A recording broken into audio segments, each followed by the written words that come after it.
Bismillahirrahmanirrahim. Assalamualaikum warahmatullahi wabarakatuh. Syukur Alhamdulillah kita bisa berjumpa lagi di channel ini. Shalawat dan salam selalu dan tetap tercurahkan kepada junjungan kita, Nabi besar Muhammad Shallallahu Alaihi Wasallam. Allahumma sholli ala Sayyidina Muhammad wa ala ali Sayyidina Muhammad. Harapan dan doa saya, semoga saudaraku semuanya selalu diberikan kesehatan, dilapangkan rezekinya, diampuni dosa-dosanya, dan dipanjangkan umurnya. Amin ya robbal alamin. Sahabat beriman yang dirahmati Allah, setiap orang memiliki garis takdirnya masing-masing, baik itu rezeki, jodoh, maupun kematian. Ini memang tak bisa dipungkiri bahwa semua itu sudah diatur oleh Yang Maha Kuasa, Allah Subhanahu wa Ta'ala.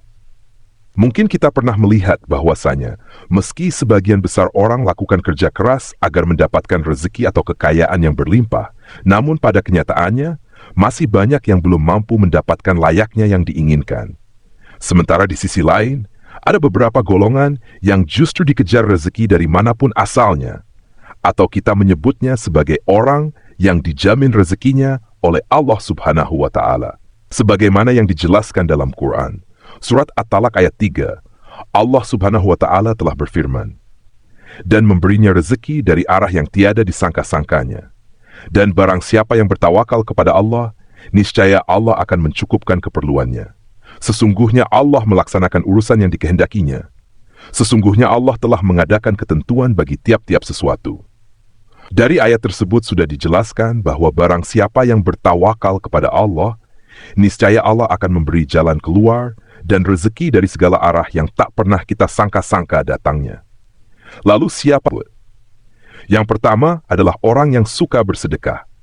Seperti yang kita tahu, bersedekah merupakan hal yang sangat terpuji.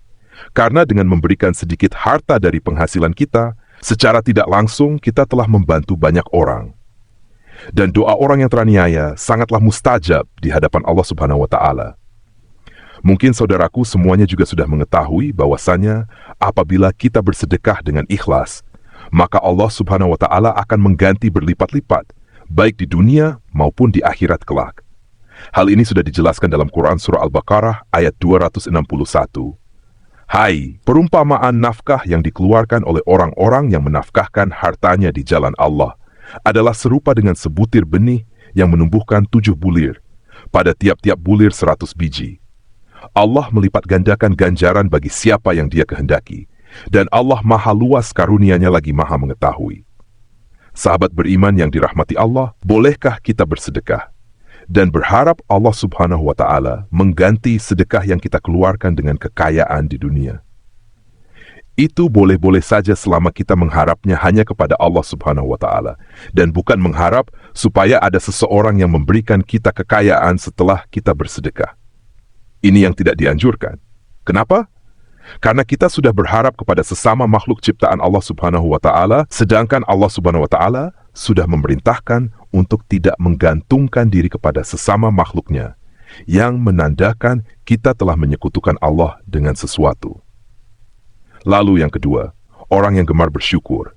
Ini sudah tidak dipungkiri lagi, bahwasanya apabila kita selalu bersyukur setiap saat, baik ketika mendapatkan rezeki yang berupa harta benda kesehatan, atau bahkan dalam kondisi diuji dengan sakit pun, kita bersyukur, insya Allah Allah Subhanahu wa Ta'ala akan menambah nikmat kita, dan dengan kuasanya akan mengangkat penyakit dalam diri kita. Di dalam Quran Surah Ibrahim ayat 7, Allah Subhanahu wa Ta'ala sudah berfirman, dan ingatlah juga tatkala Tuhanmu memaklumkan, sesungguhnya jika kamu bersyukur, pasti kami akan menambah nikmat kepadamu. Dan jika kamu mengingkari nikmatku, maka sesungguhnya azabku sangat pedih. Dari ayat di atas sudah jelas dikatakan bahwa barang siapa yang sering mensyukuri nikmat yang diberikan Allah Subhanahu wa Ta'ala, maka Allah akan menambah nikmat untuk kita. Akan tetapi, jika kita mengingkari nikmat yang diberikan Allah Subhanahu wa Ta'ala, maka Allah akan mengazab orang tersebut dengan azab yang sangat pedih. Untuk itu, teruslah bersyukur dalam segala kondisi dan lakukan setiap hari ini. Insya Allah nikmat kita akan terus ditambah oleh Allah Subhanahu wa Ta'ala. Amin ya robbal alamin. Yang ketiga, orang yang sering membaca Al-Quran, terutama surah Al-Waqiah.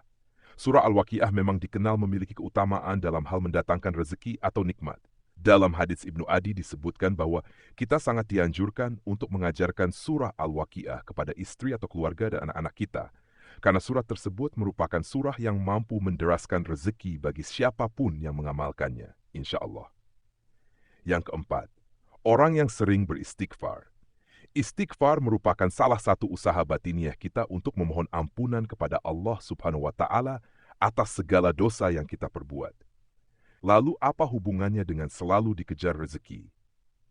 Orang yang selalu beristighfar dalam kondisi apapun secara tidak langsung dapat membersihkan hatinya dari segala dosa dan kesalahan. Ketika hati kita bersih, maka kemungkinan besar rezeki yang diberikan oleh Allah Subhanahu wa Ta'ala bisa sampai kepada kita. Dalam Quran Surah Hud ayat 3, Allah Subhanahu wa Ta'ala sudah berfirman, "Dan hendaklah kamu meminta ampun kepada Tuhanmu dan bertaubat kepadanya. Jika kamu mengerjakan yang demikian, niscaya Dia akan memberi kenikmatan yang baik terus-menerus kepadamu sampai kepada waktu yang telah ditentukan. Dan Dia akan memberikan kepada tiap-tiap orang yang mempunyai keutamaan, balasan keutamaannya. Jika kamu berpaling, maka sesungguhnya aku takut kamu akan ditimpa siksa hari kiamat." Sahabat beriman yang dirahmati Allah, marilah kita semua mulai membiasakan untuk terus beristighfar, supaya hati kita menjadi bersih dan kita bisa mendapatkan nikmat yang Allah Subhanahu wa Ta'ala janjikan. Karena kita semua tahu Allah Subhanahu wa Ta'ala menyukai orang-orang yang berhati bersih. Lalu yang kelima, orang yang suka berdoa dan selalu berusaha. Berdoa dan berusaha merupakan satu paket yang tidak bisa dipisahkan. Ketika kita meminta sesuatu kepada Allah Subhanahu wa Ta'ala, karena sangat mustahil orang yang hanya berdoa saja tanpa berusaha akan mampu mendapatkan apa yang diinginkan dalam doanya. Untuk itu, selain kita berdoa, juga berusaha untuk mendapatkan hasil dari doa yang sudah kita panjatkan kepada Allah Subhanahu wa Ta'ala. Sebagaimana sebuah ungkapan manjada wajada, yang artinya barang siapa yang bersungguh-sungguh akan menemukan hasil yang diinginkan. Kemudian yang keenam, orang yang selalu tawakal kepada Allah Subhanahu wa Ta'ala. Secara harfiah, tawakal adalah berserah diri dan menyandarkan hati hanya kepada Allah Subhanahu wa Ta'ala. Orang yang tawakal merupakan orang yang sangat yakin, seyakin-yakinnya, bahwasanya hanya Allah Subhanahu wa Ta'ala saja yang dapat memberi, memberikan, dan mencegah. Maksudnya adalah memberi manfaat dari apa yang telah diciptakannya, memberi nikmat kepada setiap manusia dan seluruh jagat seisinya, serta mencegah keburukan yang dilakukan manusia maupun dari setan. Dari Umar bin Khattab radhiyallahu anhu, Rasulullah Shallallahu alaihi wasallam pernah bersabda, "Seandainya kalian sungguh-sungguh bertawakal kepada Allah, sungguh Allah akan memberi kalian rezeki sebagaimana Allah memberi rezeki kepada seekor burung yang pergi dalam keadaan lapar dan kembali dalam keadaan kekenyangan." Hadis riwayat Ahmad, Tirmidzi, Ibnu Majah, Ibnu Hibban, dan Al-Hakim. Dari hadis tersebut sudah sangat jelas dikatakan bahwa seekor burung saja Allah Subhanahu wa Ta'ala sudah menjamin rezekinya. Apalagi kita sebagai manusia yang mau bertawakal hanya kepada Allah Subhanahu wa Ta'ala. Insya Allah, rezeki tidak akan pernah putus diberikan oleh Allah Subhanahu wa Ta'ala kepada kita. Wallahu alam bisyawab. Demikian yang bisa saya bagikan. Semoga video ini bermanfaat untuk kita semua. Amin ya robbal alamin. Assalamualaikum warahmatullahi wabarakatuh.